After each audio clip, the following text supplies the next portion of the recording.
Yummy Talk Fast 5 is brought to you with support from the A&M Consumer and Retail Group. The A&M Consumer and Retail Group is a management consulting firm that tackles the most complex challenges and advances its clients, people, and communities for their maximum potential. CRG brings the experience, tools, and operator-like pragmatism to help retailers and consumer products companies be on the right side of disruption. And Miracle, the catalyst of commerce. Over 450 retailers are opening new revenue streams with marketplaces, dropship, and retail media, and succeeding. With Miracle, unlock more products, more partners, and more profits without the heavy lifting. What's holding you back? Visit miracle.com. That's MIRAKL.com to learn more. And Simbi. Simbi powers the most retail banners in the world with today's only multimodal platform for in-store intelligence. See how Albertsons, BJ's, Spartan Nash, and Wakefern win with AI and automation at SimbiRobotics.com. That's SIMBE robotics.com. And finally, Ocampo Capital. Ocampo Capital is a venture capital firm founded by retail executives with the aim of helping early-stage consumer businesses succeed through investment and operational support. Learn more at ocampocapital.com. Hello, you are listening to OmniTalk's Retail Fast 5, ranked in the top 10% of all podcasts globally, and currently the only retail podcast ranked in the top 100 of all business podcasts on Apple Podcasts. The Retail Fast 5 is a podcast that we hope makes you feel a little smarter, but most importantly, a little happier each week too. And the Fast 5 is just one of the many great podcasts that you can find from OmniTalk's Retail Podcast Network, alongside our Retail Daily Minute, which brings you a curated selection of the most important retail headlines every morning, and our Retail Technology Spotlight series, which goes deep each week on the latest retail technology trends. Today is February 19th, 2025. I'm one of your hosts, Ann Mazenga. And I'm one of your other hosts, Chris Walton. And we're here once again to discuss all the top headlines from the past week, making waves in the world of omnichannel retailing. And Chris, we're actually at home in Minneapolis for this recording. Yeah. Shocker. Imagine that, Ann. Yes, in a very cold Minneapolis. It was negative 30 yesterday. I can't even get the heat working in my house, Ann. I'm freezing as we're doing this podcast. I've got blankets on underneath here. It's like we're just trying to stay as cozy as we possibly can. But to help us do that, Chris, we have two very special guests who are joining us for their regularly scheduled monthly appearance. The A&M Consumer and Retail Group's David Brown, here to redeem himself after missing our year-end awards show, and first timer to the Fast 5, Lisa Collier. Welcome to you both. We're so excited to have you. Thank you, Ann and Chris. It's great to be back. Can't wait. Excited to be here. Yeah, Lisa, this is your first time. How are you feeling? Are you feeling ready and prepared? Did David do everything he can to make you ready for this show? Yes, I'm ready. I'm ready and excited. Excellent. Well, David, if you don't mind, let's start with you first. Let's give the listeners a quick background on you, your experience, and your role at A&M, and then we'll go to you, Lisa. Sure, happy to. I lead the Consumer and Retail Group for the Americas. Been in professional services and retail for, too long now.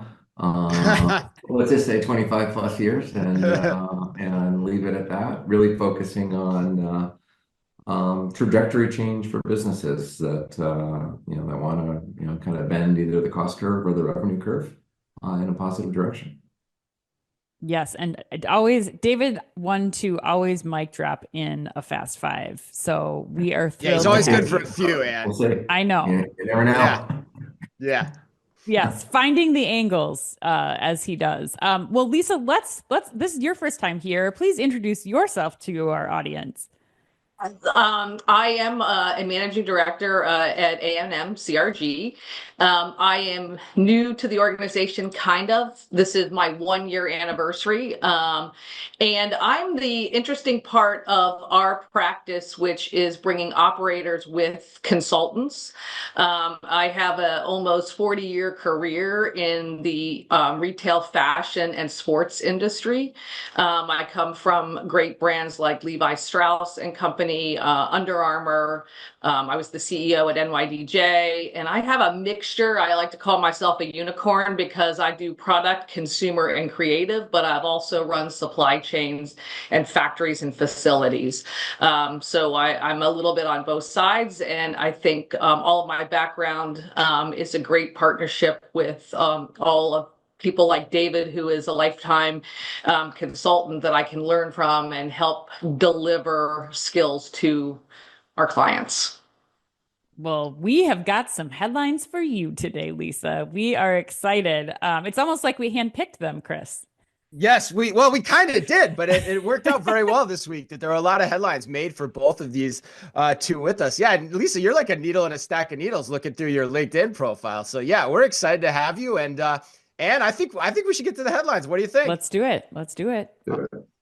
All right, in this week's Fast Five, we've got news on Scheels' investment in approximately 13 LED screens per store, Dick's new varsity influencer program, Wayfair's new AI-powered shopping tool that they're calling Muse, and Amazon's surprising test that allows Amazon mobile app shoppers to buy products from other websites. But we begin today with even bigger news. Maybe, I don't know, it depends how you want to look at it. Curious what our friends here at A&M think. But Anne, would you do the honors? Yes, let's dive right in. Headline number one, Amazon has opened a new beauty and personal care store in Italy. According to Chain Storage, located in Milan's busy city center, the new Amazon Parapharmacia, I don't even know, Parapharmacia, and Parapharmacia. Okay, all right. Parapharmacia and beauty store provides a curated selection of beauty and personal care products and is part of a broader effort by Amazon to expand its online beauty and personal care product offerings across Europe.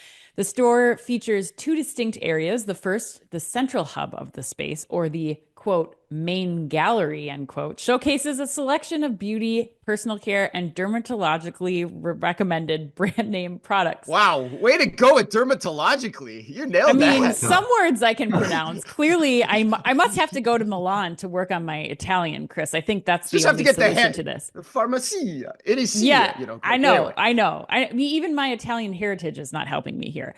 Okay, then we have the quote, place and learn, end quote, stations, which feature interactive digital displays that enable customers to learn more about products by playing educational videos about select items when they're placed on a designated tray.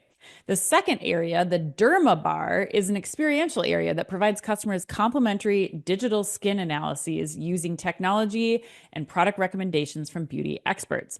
Using digital tools, customers can obtain a comprehensive report on their skin type and condition by having their skin analyzed at one of 3 digital skin analysis stations.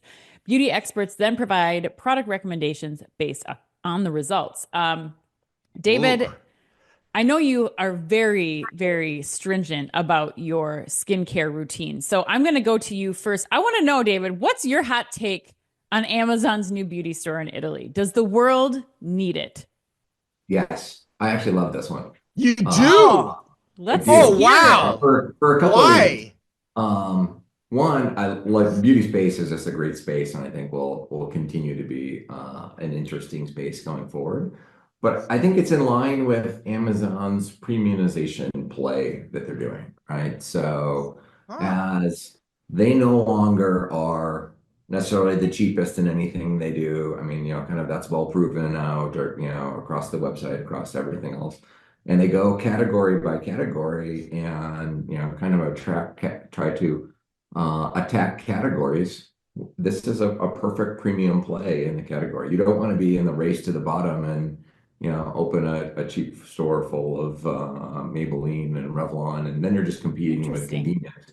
I think this is the way to go. They're essentially attacking Sephora, and you know it's potentially a better version of Ulta because you have the self-help. Not only the self-help, you have experts in the store.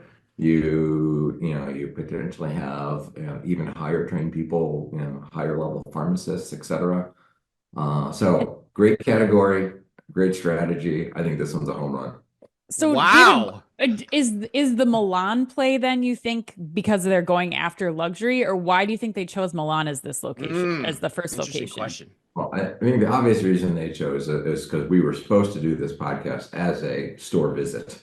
Yes. Right. But Clearly, for some reason that didn't happen. I can't even But say the word of the store. but no, I think that's the logic. I mean, the two choices, right, was It's either Milan interesting. or Paris. I Hmm. wouldn't be surprised if the next one's in Paris. Hmm. Really? And So then that's staying all the international. European, kind of city centers. Trying to go Okay. up market, huh? Okay. Yeah, for sure. Interesting. Lisa, do you agree? My reaction was I think it is a great, similar to David's. It's a great play on luxury. It's a great play on a very hot trend that spans generations. I think it's important. We know from 10-year-olds to 70-year-olds, everyone wants to look and feel good and are really spending a lot of time thinking about skincare and how they look and taking care from a health perspective as well. And I think the interactive part is amazing. And I do think it is a play on luxury, but the question I thought is, do we need it? I don't think we need it. Okay. That's the only difference. I think it's an interesting play for them. I think it makes them smart. The other thought I had last night as I was thinking about it, they're probably doing this research to figure out what their Amazon private label play is in the beauty space, because Well, they're doing testing, et cetera. And so that was a last minute thought I had. Hmm. Like, are they Like it's really a thinking lab. about how to do private label lab work and information and get insights on other brands and products? yeah, that makes a ton of sense. Actually, Lisa, I just following your thread. I mean, I honestly think this is a research project for Amazon. I don't even know that. I mean, all the telltale signs are there. The interactive, experiences. This is like a glorified pop-up to me for Amazon to test, what's the demand in Europe for especially some of the American skincare brands and some of the other American makeup brands.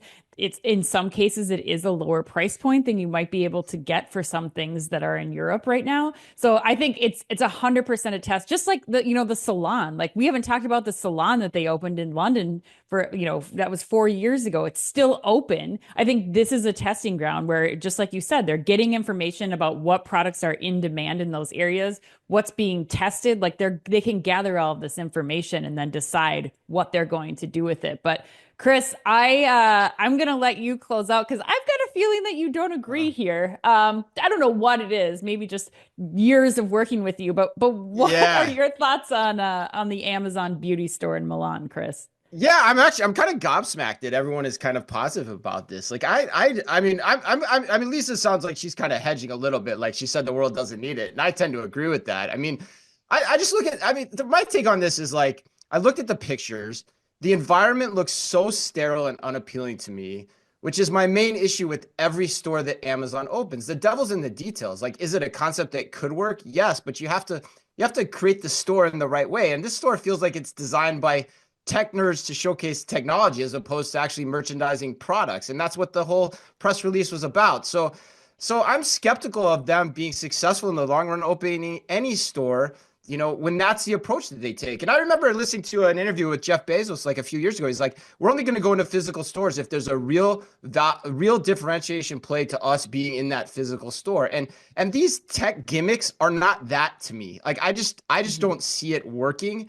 I don't see them being able to capture the luxury market because Amazon just doesn't connote luxury, even though they may want to move up that way, as David's saying. But But I don't know. That's my take. Chris, does that change for you if you look at this not as like we're rolling out multiple stores and it's a one store experiment? Like they are gathering data I on don't know. like, are you putting La Roche-Posay on the I don't know. skincare You got to demonstrator get a thing lot of and that's people an into interest? the store to do that. And from their past store Yes. experiments, they haven't had that much traffic to pull that off either. And the other thing that pisses me off too, just to get on my soapbox, is I get tired of giving Amazon license to do anything they want just as an experiment. Some experiments just aren't smart. And I don't know, this could be one of them in my mind.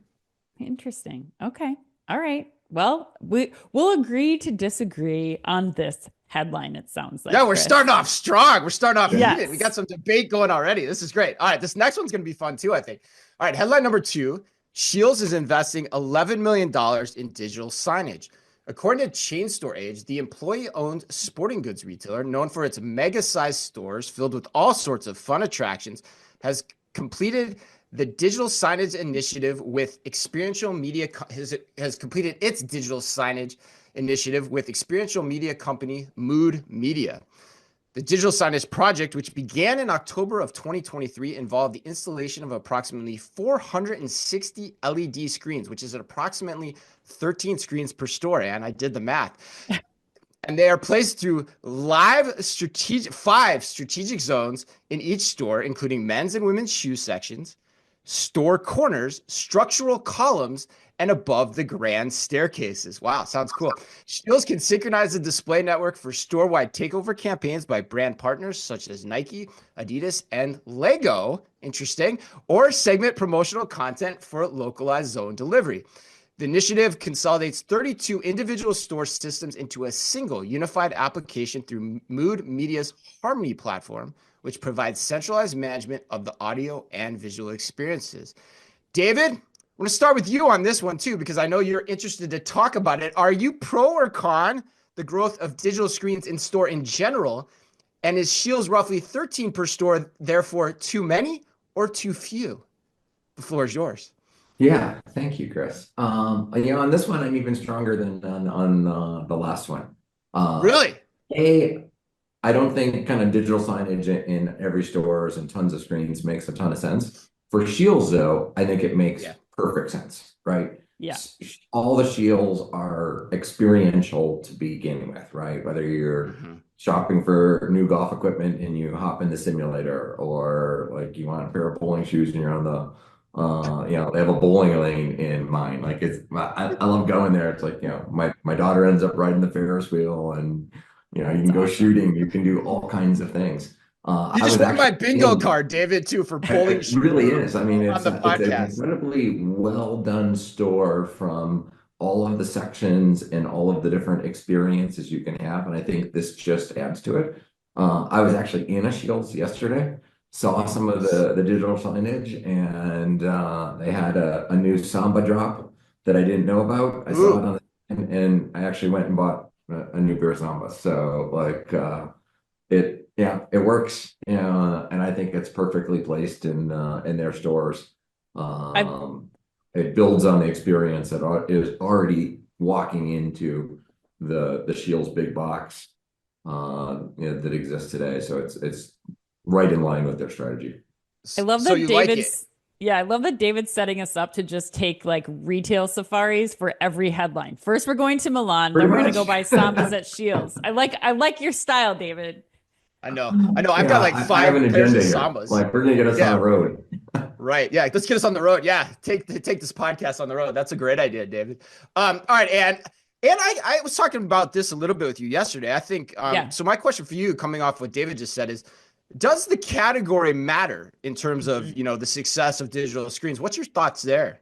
Yeah, I mean, I think Lisa's the best person we can ask about this, given her experience. But I do think, like David's saying, that this is one of the use cases where I do feel like digital screens make an impact. I think you have brands that are already creating really engaging content. A while back, we talked to Ariane, the chief digital officer, I think. Yeah, Parisi of JD Sports. And she was just talking about how, they're using this content on their website, on the product detail pages. And then they're to be able to see that again in these large multifaceted displays that you're seeing in a Scheels, for example. I think it's great continuity for that brand to kind of be there and use their brand representation that they have with athletes and other things and all the content in another space. So I like it in this category with these big brands like Nike, Adidas, Lego, and some of the other big brands that Scheels carries too. So I think it makes sense here. I have a problem with it when we start to get into, putting 300 of these in a grocery store, for example, to advertise cottage cheese. Like, I don't know that that's going to have the same allure here, but for this specific use case with these brands in the departments like footwear, I think it makes a ton of sense. Yeah, and the other question that brings up for me too, Ann, are we liking this more because we're envisioning it more as a branding play and or is it more of a retail media play? So Lisa, what's your take on this discussion? Well, it's funny because my take is a little bit different than the three of you. My initial reaction when I looked at it, that I think it was an overspend in the digital screen space. And the reason I say that, listen, consumers that are shopping online first. That's their digital retail screen. So yes, they can link all those same assets from the brands that they do there, because most people are shopping on their phone before they're going into a store. When they go into a store, they want physical touch. They want interaction from a sales associate. They want experiential. I'll give David that, because I think Scheels is great at that. But that means there's somebody in the store, whether it be a celebrity, an athlete, a consumer that can talk to the product, wear the product, display the product. I think real live action is what people want to participate in when they go to the retail store, because they could do all the other stuff online. So said another. Go ahead. That's really interesting. So said another way, the $11 million investment you think could be repurposed to do the things that you're talking about versus like putting digital screens to show the same content that people are going to see on their mobile phones via TikTok, Instagram, and such. 100%. I mean, I think it's a proven fact that consumers go to the store for an experience and a touch point, not more screen time. That's my perspective. I 100% agree with you, Lisa. So yeah, I didn't know how I got lumped in with the other two, because I'm on your page. 100%. Yeah, I think the only points I would make to kind of add on to what you said is I think there's a lot of retailers, and I don't know if Scheels is one of them, because they have pretty big stores, 13 screens per store. Maybe they can do that, and David's seen it and says it looks pretty good. But I think there's going to be a lot of retailers that are ruining the day they put all these digital screens in the store for the purpose of, quote, retail media, which is why I asked you that question, because, and there's a lot of reasons for that. One, like you just said, Lisa, they're expensive. And then two, the tech gets obsoleted over time. Like, what changes faster than a digital screen? Like a digital television changes all the time. And then they're also really hard for the stores to manage. Like, if they don't work, they break, and then you get bad content going through them.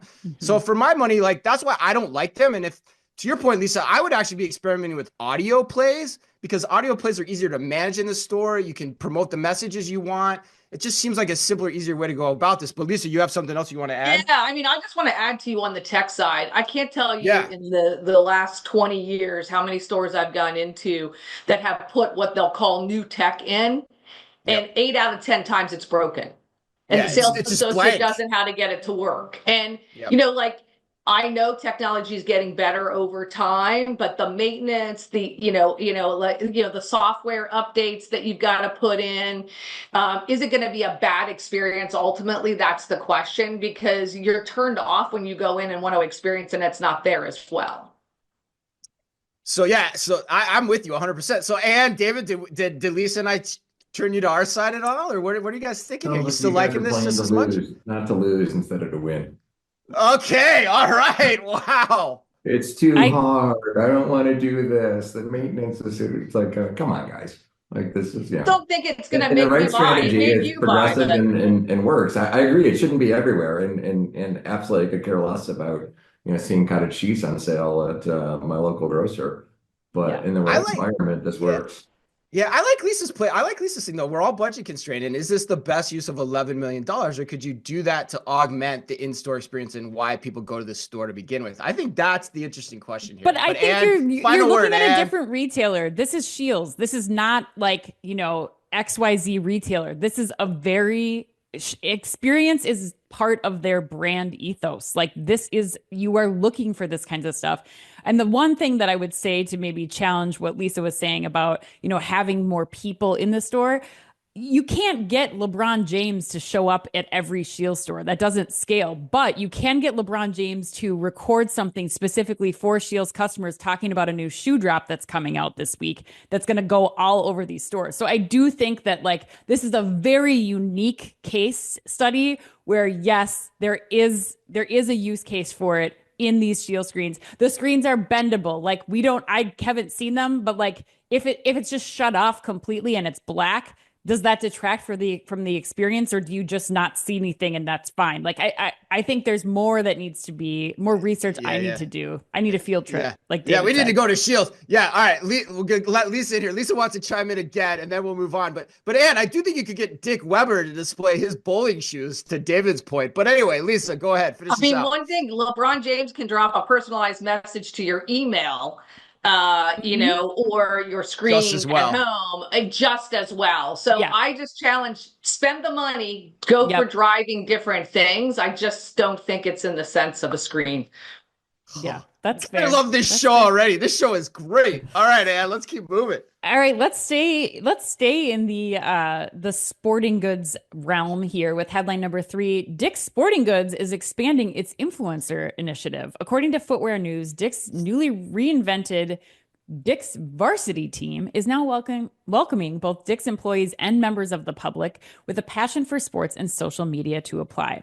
If chosen, the Dick's Varsity team members will work closely with the retailer and its top brands to create original social media content and share it across their platforms. It should also be noted that since launching as an internal program in 2023, Dick's Varsity team members have created over 1,000 pieces of social media content, garnering over 38 million impressions, and have been featured in 10 campaigns for both Dick's and its national brands.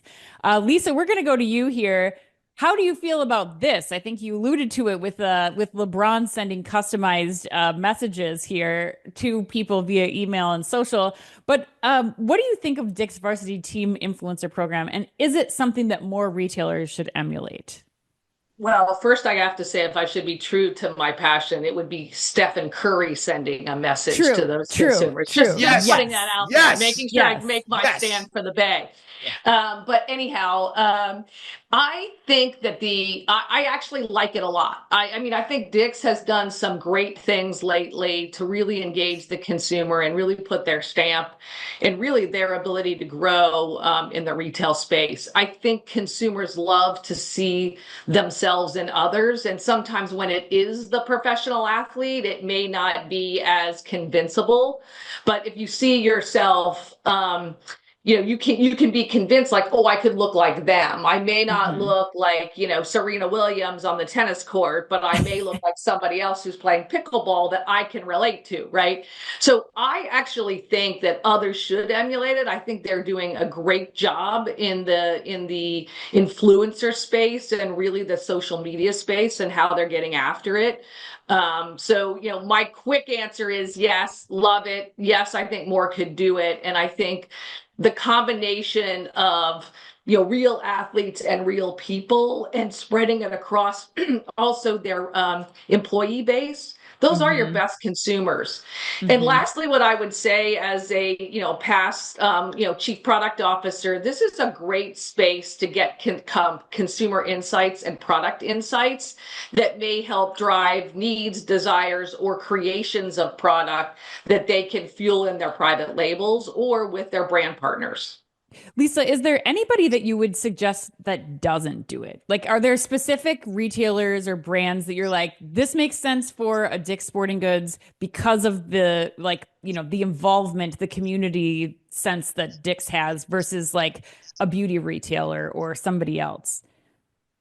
Off the top of my head, and using the examples like when we talked about grocery or beauty and said it doesn't work there in our last example, I actually think it could work from an influence perspective across any category, because you want to see it put into real life. Like if you were go to the food space, I mean, who doesn't love, on social media, the recipes that pop up, right? And they might be sponsored by a grocer or something where go pick up the following items here and in 30 minutes have a great meal. Whatever. I think it could work across many, many categories.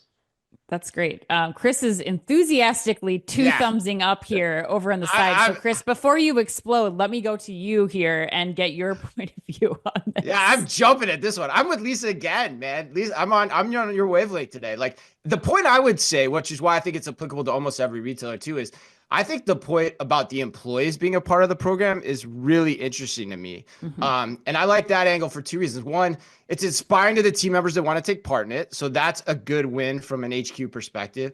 And two, it gives them financial incentive because they can get the affiliate revenue from whatever they're helping to sell. And so, and actually, believe it or not, back in 2013, when I was leading home furnishings for Target, I actually wanted to do this, but it was really hard to get it off the ground because if you think about it, like merchants, there's a lot of things they know that the audience probably wants to hear from them. Like say in the grocery space, like, why did I choose these products for the shelf? What is it unique? What's unique about them that made me put them in my assortment? So personalize the merchant.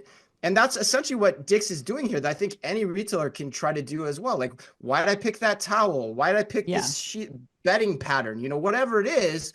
And it can be, promoted on TikTok, Twitter. Everyone can have their own handles. The problem, though, is that retailers are scared to try things like this. So, David, when you kind of made fun of us before about just get over it and jump into it, this is something that's easy to jump into, but the retailers have to do it. And as I'm sitting here, I'm like, I can't believe that it's taking 10 years just to get to this point when this idea has been percolating for a long time. Mm-hmm. Yeah. Yeah, I mean, I think, Chris, the other part of this that, Lisa touched on too earlier is like, this is how product discovery is happening too. Like people are starting in their social platforms. They're starting with search-based queries on a new product that they're looking at. Like this content that's out there really helps, I think, the consumer get a sense of like, I can go in and talk to this person if I want to continue the conversation at my local Dick's Sporting Goods. I don't have to just see the content here, but that person might be working when I go to, select my bike or pick out my shoes. So I think that's another thing here that, Nordstrom's been doing this for a long time, but is really unique to Dick's in this sense where they are really invested in the community. They're doing events in the community. And so I think that there's really this connection that can happen too, that can help influence purchases and allow employees to get recognized for the work they're doing online and offline versus just what they're selling in the store when people come in. The other point I would make too, Ann, is I think it gives power back to the merchant as the art of retail, right? Like they can promote themselves as the artist of why the products are on the shelves, right? Especially in this day of AI and like the story we led with Amazon. Amazon's just using algorithms to put products in their store, but this gives the avenue for the buyer to reassert their authority as the retail minds that drive the industry, which I think is really cool. Yeah, absolutely. David Brown, close us out with your thoughts. I thought I was going to be aligned with everybody on this one as a no, but you guys are, I guess I'm just on a completely different wavelength today. Oh my God, why? Well, I mean, like, you said what they had 1,000 content creations in 2 years. Like, to me, that's like almost like who cares, right? Yeah, I guess that did seem pretty low. Yeah, that seemed pretty low. It's shockingly low, and I wonder if that is. Maybe I'm just the wrong demographic, but I wonder if maybe that's just, do you want to be associated with Dick's or do you want to be associated as an influencer with an actual brand, right? And, whether it's Adidas or Nike or anything, Nike or whoever like that. I asked my 11-year-old daughter who, creates videos for, for YouTube and her various other socials, all based around her skiing, which is kind of her passion. And she looked at me and she's like, well, why would I do that for Dick's? What about Scheels? And so, kind of back to the last one. But, does it make sense to do this? Absolutely. I'm supportive of that. I question the Dick's thing, but maybe I just don't know them well enough. If this was a headline for REI or Patagonia or something like that, I would have been, all in. I just don't see people getting excited to be an intermediary for Dick's. And I mean, I think that maybe David, just to kind of play a little devil's advocate to use, is like, I think Dick's has had such an unbelievable growth trajectory over the last, I'd say, 5-6 years. It is a very kind of, I'll call it East Coast, middle of the country centric retailer. And I kind of get what you're saying. But if you think about it, they're like a house of brands. Yes, they have private label, but really their brands are super front and center. So, I think based on their consumer base, they're going to introduce branded products to them. So I just think that they've done a lot of really positive things and have great momentum over the last, like I said, 5 or 6 years. But again, they're not West Coast. Like when I lived on the West Coast, they didn't make a lot of sense to me, but I grew up with them. So I hear what your point is. Yeah, the other thing I'd say too, and then we can move on, is I think everyone has an influencer program, right? Like every retailer now has an influencer program. That's also not what's special here. The specialty to me, the special sauce again, is going back to the employee activation, because there's a lot of pride in employees that would gladly share things on behalf of Dick's, or gladly share things on behalf of Patagonia or REI too. So yeah, Yeah, that would be the last point I'm, I'd I'm throw in there. completely with Go you, ahead, Chris, David. on the employee side, and I think it's great. Are you okay? I think every retailer should do that. I just Oh, think really? most, Okay. especially kind of the younger generation that's coming up, kind of wants to own their own, content and be associated directly with the brands. I'm with you, Lisa. It's a house of brands, but like if my daughter's going to post a video or something like that, based on Atomic skis, she's going to tag Atomic. She's not going to tag Start House where she bought the skis, right? Right. And that type of thing, because then she feels like she's losing control, right? So Got it. So that's a good clarification. So you're saying, but you do think every retailer should emulate the employee side of this, no, but I you're think the skeptical employees on should, the yeah, absolutely. okay, but you're skeptical of the long-term differentiation of just, the influencer program being what truly drives influencers to promote a brand versus a Well, retailer like Dick's. especially where there's an intermediary between the Yeah. things, like Yeah. So. Yeah, that makes sense. That makes sense. That's a good clarification. All right, headline number 4. God, this show is amazing. All right, Wayfair has introduced its new AI-powered tool, Muse, to inspire and personalize your home shopping experience. According to a Wayfair press release, Muse is designed to give customers an easy way to find inspiration and ideas for their homes by transforming how customers discover, personalize, and shop for their dream spaces. Building on the success of Decorify, Wayfair's previous pilot application that allowed customers to select from a few preset styles to see how their space could be transformed, Muse takes it further to provide a trove of inspiration and ideas to build their aspirational home. Didn't expect to see trove dropped in today's Fast Five. Here's how it works. You type in a style or a room you are looking for. It can be as specific as moody 1920s style living room. That's top on my list, Dan. Or as generic as dining room. As you browse the rich AI imagery, you can shop the recommended items in each Muse or add it to a collection to review. Let me try to say that like a normal human being. Or add it to a collection to revisit later. When you find a muse that sparks your interest, you can easily explore other muses and products that share the same vibe. Once you save a muse, you can then upload a photo of your space to apply the style to any room of your house, and voila, you have a fully designed room. Lisa, are you buying or selling Wayfair Muse? I'm buying. I think it is a great, here's what I love it because I think it is a great use of AI with the consumer in mind, right? I mean, the way I thought about it is I stepped back and said, who doesn't want to dream and who doesn't want to be inspired? And I think from a customer service, like quality of customer consumer relationship, I think this thing that Wayfair is doing is pretty awesome. Yes, it's going to potentially inspire them to buy on their site. So I do think it has conversion, but it's also just going to help the consumer in general that they can save it and come back to it. And it allows the consumer to be somewhat creative themselves. So I'm all for it. I'm buying. You are. Anne, are you buying? I think you are, based Oh on my God, based on 100%. I how love you this so looked when Lisa much. was talking. You do. Why? It's super simple to use. I Do you think use Lisa, it? yeah, I did. I mean, I looked up crazy search terms too, like coastal Spanish modern and Midwest mid-century modern. And like, Midwestern coastal. yeah, I mean, it wasn't always perfect. The results weren't always perfect, but the UX is brilliant. Like I can just hit, like I can search those products, I can put them to my cart right away.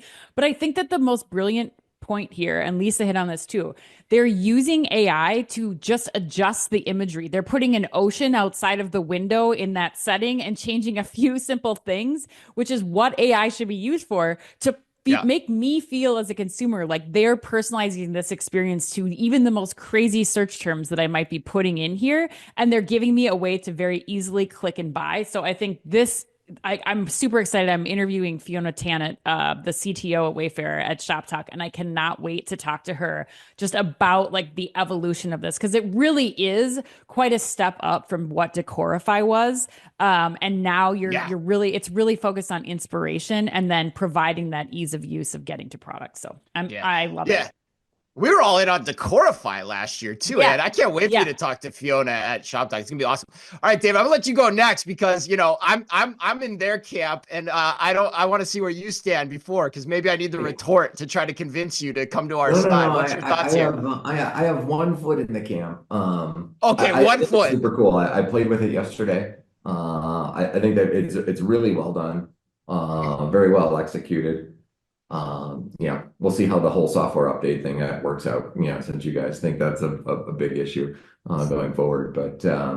But here's my question, and you said something really interesting. Kind of, what's the evolution of it?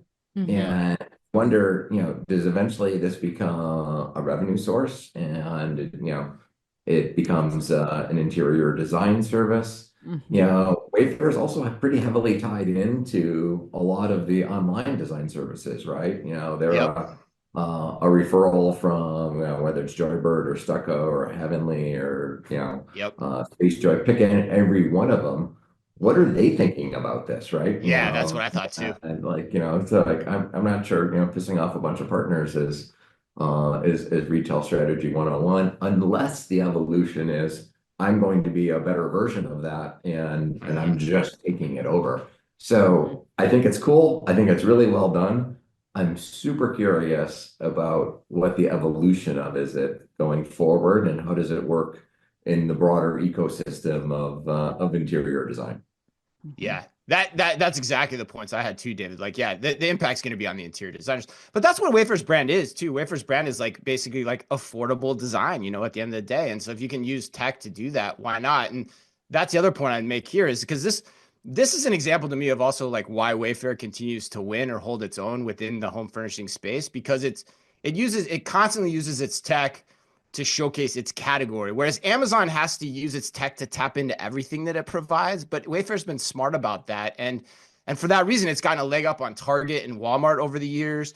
And it continues to take this approach, which is a definitive approach. I had coffee with Wayfair CEO back when I was running home furnishings at the Vidara in Las Vegas, and he told me that that's the way he thinks about the business. He's going to continue to use tech to showcase the category of home furnishings. And I think you're right. There could be some fallout from this in this space, but consumers will gravitate towards it if they find it useful. Yeah, it's easier, right? Right. I don't have Right. to go like, here, sign a contract, take a bunch of photos of a room, like they can be AI generated, etc. So I think the future evolution is super interesting. Well, Yeah. and you still need the interior designers to pull from multiple sources. Like the idea that you're going to get all of the things to outfit your room from Wayfair is probably not true. You might, that's where the designers come in to help you like, pick the right places to invest, and the right places to Depends on shop your budget Wayfair. too, though. Well, Right, exactly. or does Wayfair become a bit of a marketplace in the future Mhm. with kind of the service, so then it will allow them to actually pull from other sites too, right? So Right, right. Well, that's a great catalyst for our the next perfect Oh, headline, segue. yeah. David. Good Perfect segue. segue. Headline number 5, Amazon's mobile shopping app is now featuring products from other sites. Amazon is testing a new feature that enables users of the Amazon shopping app to find select products from other sites and go there to purchase them. Currently in beta, the Shop Brand Sites Directly feature is live for some US customers and will be rolled out to more based on feedback, the company said on a Tuesday, February 11th press release. Customers who have access to this beta search will find in their search results select products that Amazon doesn't sell in its store alongside the products that Amazon does sell, and they will see a link to the brand's website according to the release. When customers click on that link, they will receive a notification that they are leaving Amazon and will go directly to the brand's website where they can evaluate the product and make purchases directly from that brand. Now, here's the kicker. If that brand happens to have Buy with Prime enabled products, Prime members will then Ooh. be provided with free delivery, easy returns, and customer support for the items that they purchase directly on that brand's website. Lisa, we're going to you here with this one again. What are the pros and cons here of Amazon testing if consumers will want to buy products from other websites via the Amazon mobile app? Yeah, look, we all know there's always an angle with Amazon, right? How they're going to drive more, right? So I think at the end, you kind of hit on it. Look, if it's Prime, Amazon's winning anyhow, right? Because they're doing the back end of that execution, they're collecting data, right? They're gaining a financial benefit. They're also gaining insights of what don't I have on my site? Yep. Maybe their algorithms aren't perfect, but now this will be a new algorithm they can add because they'll have some access, some way to understand how the consumer, is going from site to site. Look, I don't know that I can necessarily see a con on it at the end of the day because ultimately there's so many different learning and revenue streams and opportunities that I think Amazon does get from this. Plus, in a lot of ways, it'll benefit their partners. So it actually, in a different way, is a new positive shift on their partnerships because they're saying, hey, if you don't allow us to carry this from you on our site, we're going to still support you. Now, likely they're driving that, kind of Prime deal with them simultaneously. But honestly, I think generally speaking for Amazon, it's a win-win.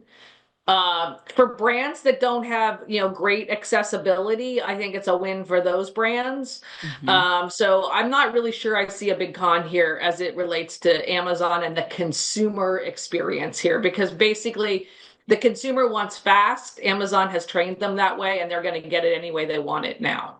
Yeah, I mean, I think you did. I agree with everything that you said, Lisa. I think it's also the only thing that I would add in is that it's still a search game, and Amazon wants to be the first place that you go when you're looking for products. They're in competition now with, ChatGPT, with Google, with all these other search engines to get that traffic to be the place where you can find the product the fastest that you're looking for. And so I think that's the biggest component here is, it comes down to where can I go that I can confidently find those products. And then of course, Amazon's getting all of this information and setting up their sales teams to be like, you need to go talk to this person because people are looking for this on Amazon and they don't have Buy with Prime set up. David, where do you land on this?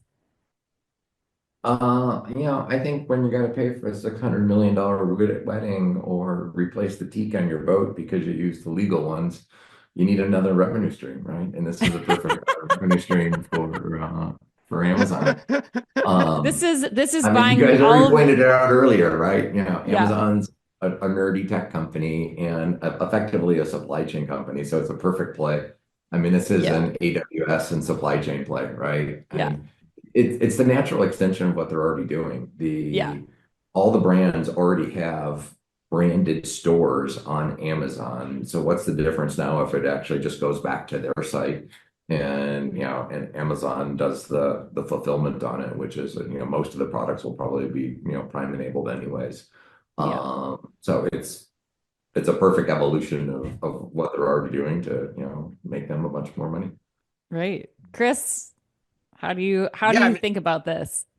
I don't have much to add. I think the point I bring in here is I think this is a little bit more of a defensive move than an offensive move as we've been discussing it. And I think it goes back to what you said, Ann. I think it's because of the rise of Gen AI search. I think Amazon has no choice but to go in this direction. That's my opinion, because otherwise they're going to give up the game to Google and any startup Gen AI search engine over time.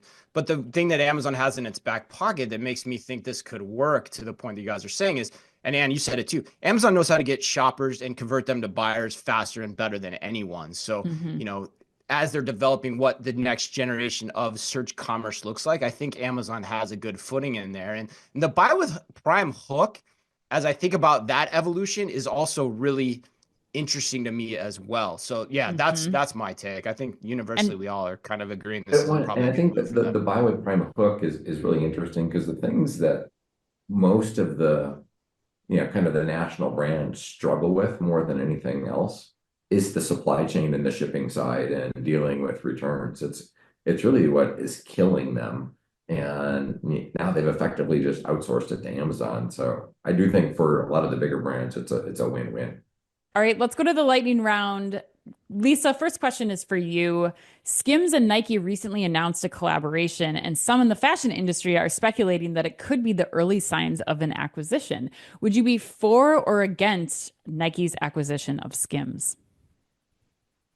Look, I don't think my personal opinion is Nike doesn't need to acquire it because it's not a collaboration, right? If you read the fine print, it's actually a brand. So what they're doing is they're gearing up to set up the next Jordan brand if this works. It's brilliant. I think on Nike's part and on Skims' part. I think they could set up an acquisition, but I think it would be a distraction. So I don't think they need to acquire. I think they need to build this separate Nike Skims brand. And I think it is one hell of an innovative play on Nike's part to go after the women's business. I'll just say I had this idea 3 years ago and sad I didn't execute it. Oh, I'm Oh, right, bummed. right. Where your previous employer. Wow. 1 + 1 = 3. That's a really great take. All right, David. The penny may soon be going away.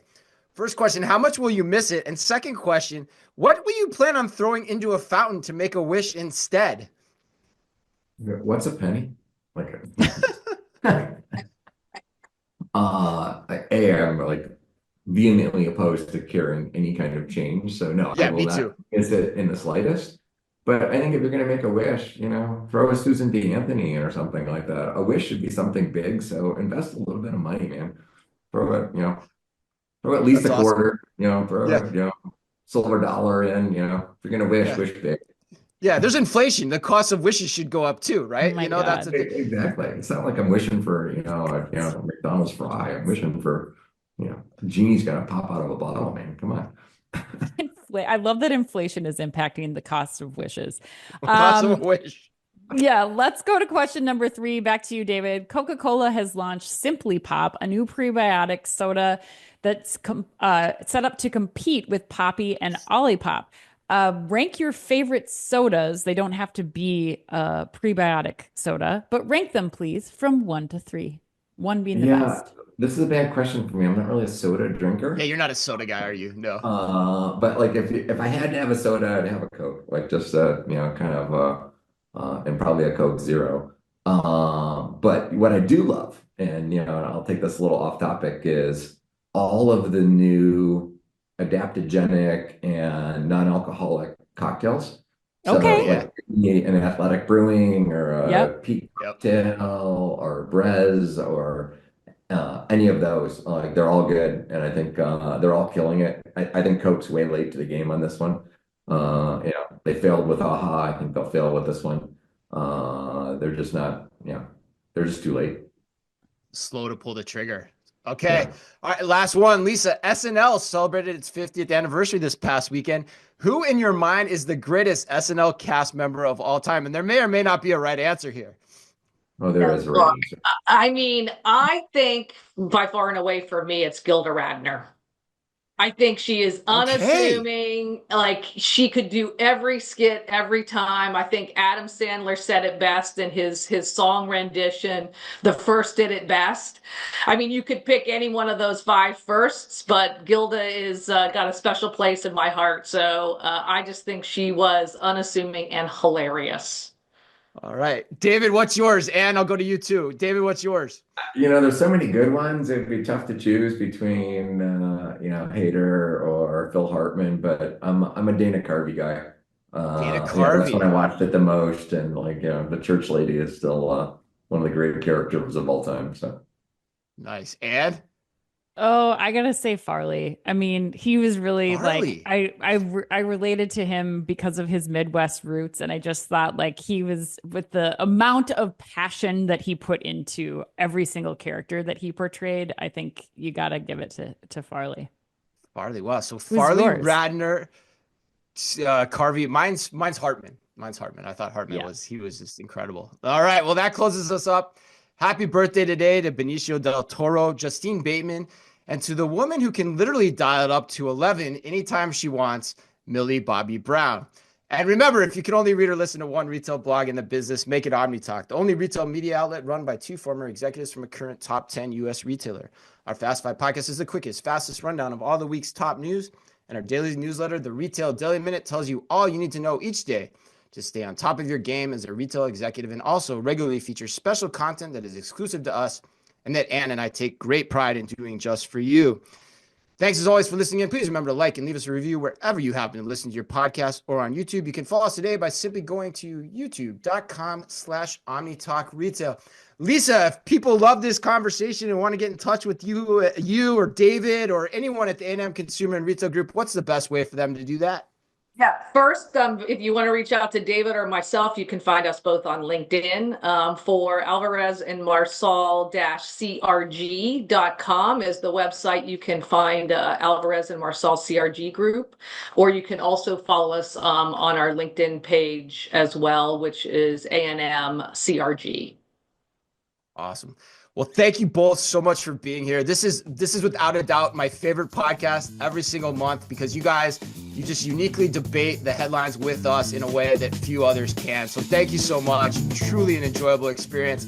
And on behalf of all of us at OmniTalk and all of our friends at the A&M Consumer and Retail Group, as always, be careful out there.